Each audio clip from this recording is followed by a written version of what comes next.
Sir ఇప్పుడు మనం ఒక 10 ఇయర్స్ వరకు మనం లాంగ్ టర్మ్ మ్యూచువల్ ఫండ్స్‌లో మనం ఉండాలి అనంటే, సో ఇప్పుడు మనం ఫండ్స్ అనేది ఎలా సెలెక్ట్ చేసుకోవాలి? ఏ ఫండ్స్ ఇప్పుడు మనం అలొకేట్ చేసుకోవాలంటారు? ఫస్ట్ మీరు ఈ లాంగ్ టర్మ్, షార్ట్ టర్మ్ అనేది కొద్దిగా ఈ యొక్క రెఫరెన్స్ లెవెల్స్‌ని కొద్దిగా చేంజ్ చేసుకోవాల్సొస్తుంది.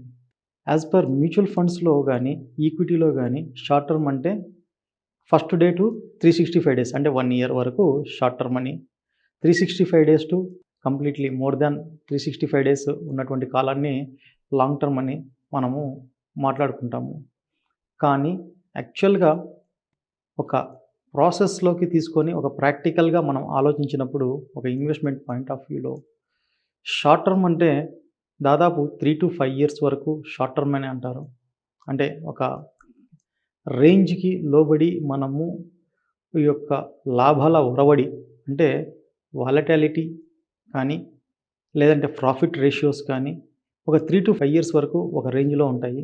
5 ఇయర్స్ దాటిన తర్వాత ఇంకొక రేంజ్‌లో ఉండడానికి అవకాశం ఉంటుంది. కాబట్టి 3-5 ఇయర్స్ దాన్ని మనము నార్మల్‌గా ఇన్వెస్ట్‌మెంట్ టెర్మినాలజీలో షార్ట్ టర్మ్‌గా తీసుకోవాలి.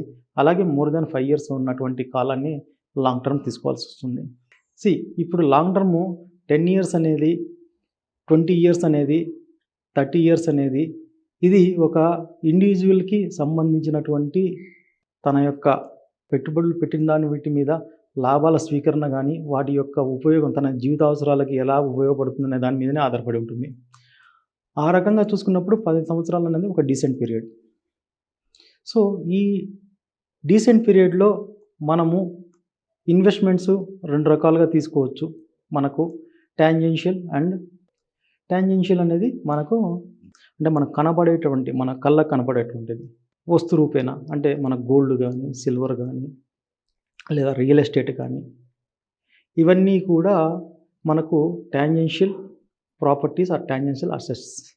ఇంటాంజెన్షియల్ అంటే ఇప్పుడు ఒక ఇన్సూరెన్స్ కానీ, యూలిప్స్ కానీ, మ్యూచువల్ ఫండ్స్ కానీ, బ్యాంకింగ్ ఫిక్స్డ్ డిపాజిట్స్ ఇవన్నీ కూడా ఇంటాంజెన్షియల్. అంటే మనకు కంటికి కనపడకుండా ఉంటాయి. సో, నార్మల్‌గా ఒక అజంప్షన్ ఎట్లా ఉంటుందంటే టాంజెన్షియల్స్‌లో ఎక్కువ ఉంటుంది, ఇంటాంజెన్షియల్‌లో తక్కువ ఉంటుంది. లాభాల స్వీకరణ అనేది మిత్. ఆ మిత్‌ని ఫస్ట్ అందరూ ఒక మైండ్‌లో నుంచి తీసేయాలి. ఏదైనా కూడా ఒక పర్ఫార్మెన్స్ బేస్డ్ మీదనే మన యొక్క లాభాల స్వీకరణ లేకపోతే ఒక లాభాల జరుగుబాటు అనేది జరుగుతూ ఉంటుంది.